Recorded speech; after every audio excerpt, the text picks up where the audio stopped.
Today we're using the Anatech barrel asher, whose process consists of venting the chamber, running a process, and evacuating the chamber when finished.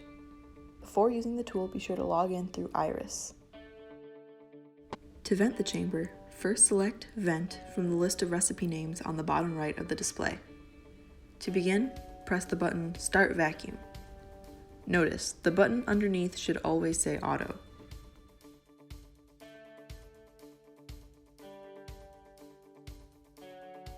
Once the venting is complete, an alarm will appear on the screen.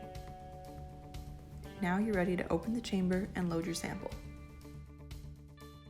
These tubes are easily broken.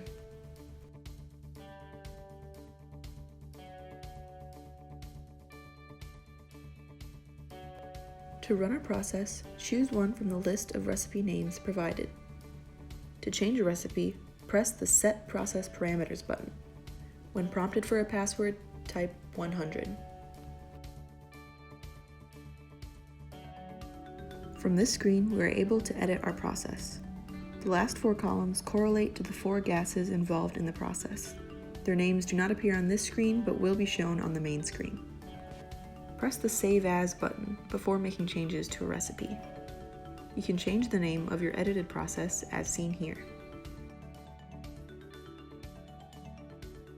Now you can make your desired changes. When done, press the Save button and System Overview to return to the main screen.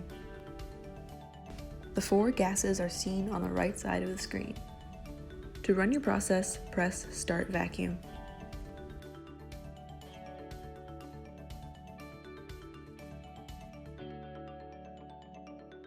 These numbers should stabilize within a few seconds.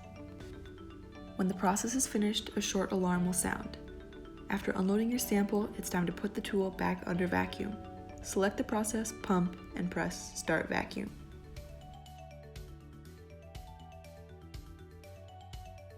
A note on positioning your wafers. When using larger 6-inch wafers, the flat edge should be situated on the tray itself. Otherwise, the wafer is less stable. Be careful and don't load too many wafers at once, or else an error may occur. The light on the tool will change from red to blue and an error message will appear on the screen. This is from having too much conductive material. Reduce the amount of material to avoid this scenario.